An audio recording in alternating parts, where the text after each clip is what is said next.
But You are wrong. Okay.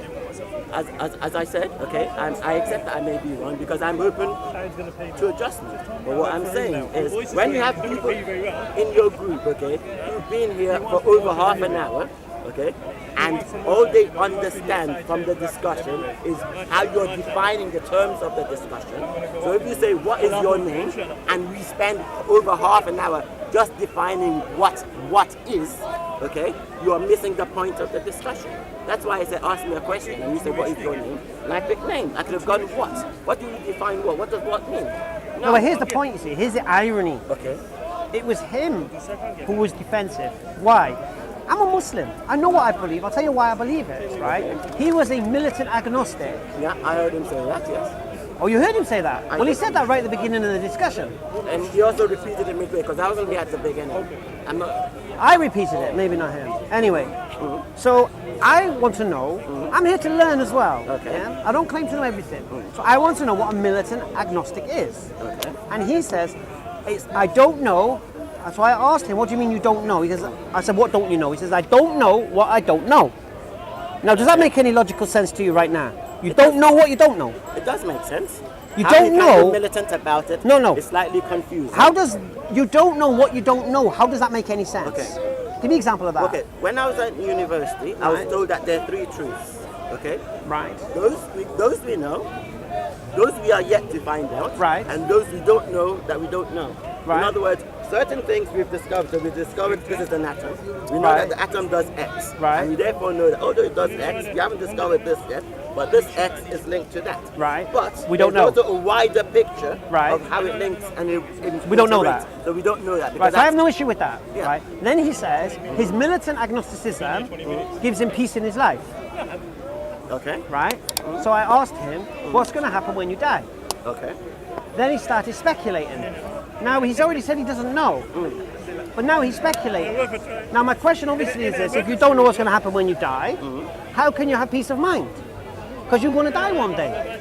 So how can militant agnosticism give you that security? I don't get it. No, you I are, really you are don't get correct. It. If that's what happened, as I said, I wasn't. No, this is exactly what happened. Okay. And then what happened? I don't understand how you can. Well, let me just. Then what happened? He claimed to be a seeker of truth.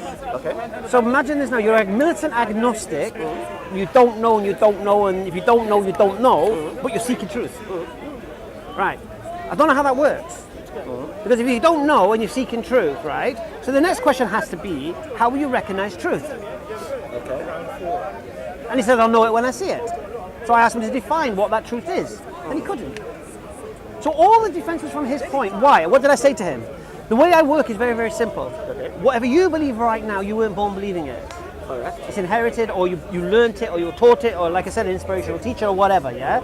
It's a social conditioning thing for you. Just as if you were born in Nepal, you're likely to be a Hindu, yeah? If you're born in Saudi Arabia, you'll be a Muslim. If you're born in Congo, I think the Christians are? Anyway. But that doesn't define truth. So how will you recognize truth? What's the personification of it? Because if you're seeking it, now what he was saying is, I'm not going to this, I'm not going to do that, I'm not learning anything, this, that, the other. But the point here is this: if he's seeking truth and yet he's not asking questions, he asked me one question.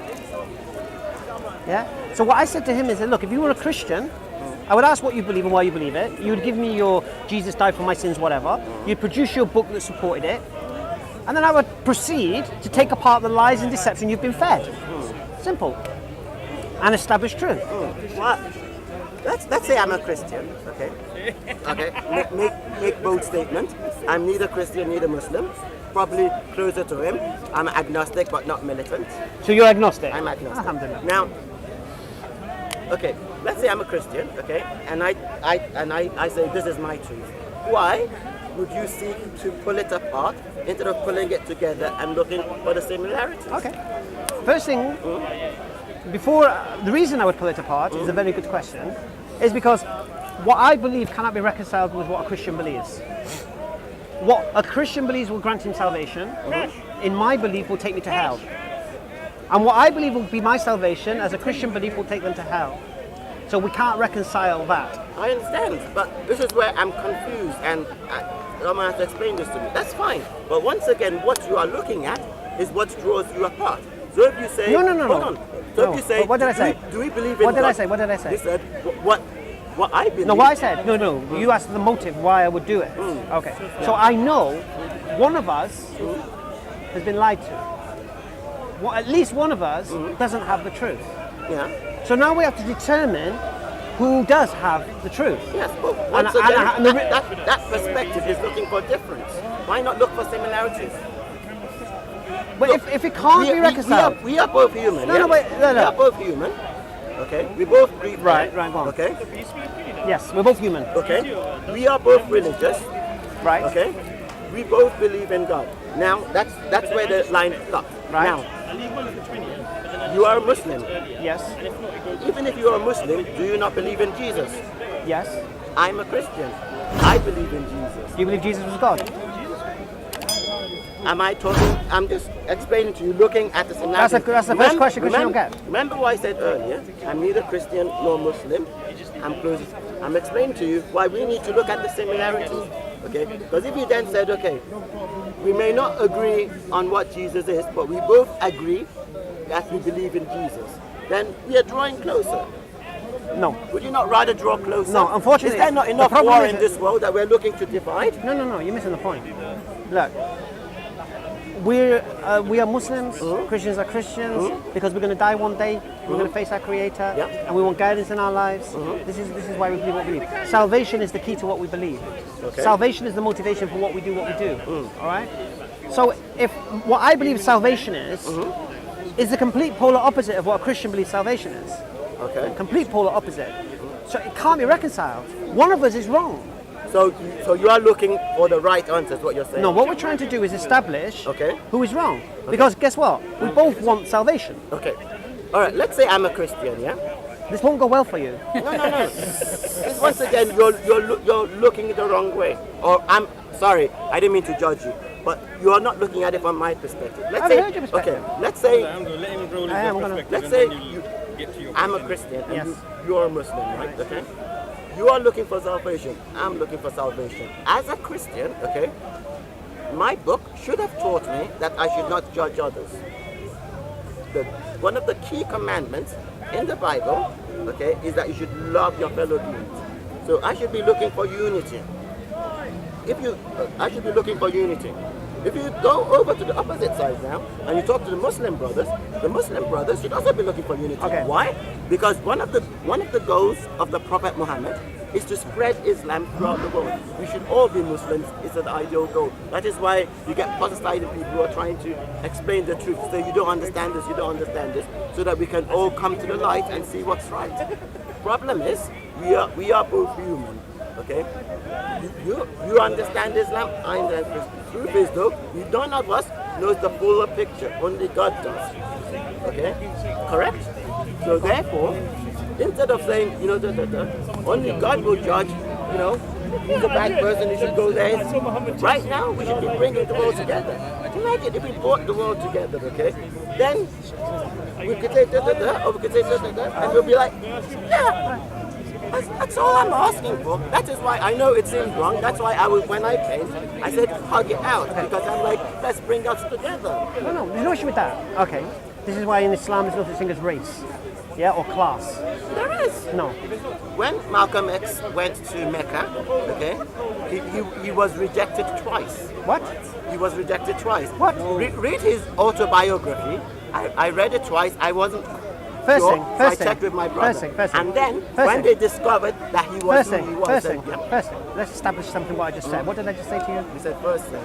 Islam does not discriminate on basis of race. Yeah. Right. What people in Saudi Arabia said that Malcolm X have anything to do with what I just said? He said Islam does not. Okay. So what did I say? Islam does not discriminate on grounds of race. Yeah. And I said Saudi Arabia Did I because say- he went to Mecca, which is the Now here's the pilgrimage thing what place. you're doing, you see. If I said Arabs don't discriminate on the grounds of race and whatever. Yes, but we're talking No. Mecca. We're not talking but Saudi still, Arabia. There's a listen, difference. what's the difference? Mecca is a holy place of all Muslims. Yeah, but you don't land in Mecca, you land in Jeddah, innit? Yeah, Which is not Mecca. but this didn't happen. No, but here's the point you're outside. missing. You're missing it again. Okay, all I'm going to right, say for the third time. Listen to the words I say. Islam does not discriminate on the basis of race or class, right?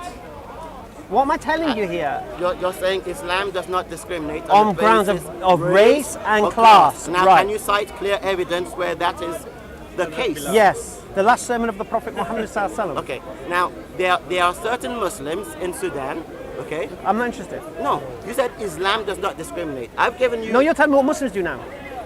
No. You said Islam does not discriminate. I'll give you examples. I've given you Mecca. You said no, it's not fine. So I'm giving you this. Now, a book is just a book. It is only its followers that show how it is practiced. So the book can say anything, but unless the followers practice it correctly, it means nothing. So what you're saying to me is this. If Millwall fans go to West Ham and wreck the ground, that's the representation of Millwall Football Club. Yes. Yes. You know, and you know why? That is why. Okay. Did you say yes? Yes, because that is why fans get banned from traveling. No. Do Millwall Football Club? Millwall Football Club doesn't, but the reason they ban it is so that those fans don't represent But them. are they a representation? Are they representing Millwall Football Club? They are a representation of them. They You are. a fan So they're of the them. ethics of Millwall Football Club. No, they are not the ethics. They're the teachings of Millwall Football Club. No, they. All right. Millwall Football Club, okay, is a club. It's made out of, from my perspective, 3 elements, okay? The fans, the players, okay, and the chairman. It's getting footballish. On the chair body. Now, all of these, okay, represent the football club. Now, if the chairman does something bad, it reflects badly on the whole group. If the fans do That something, wasn't the question. if the fans do, Wasn't the question.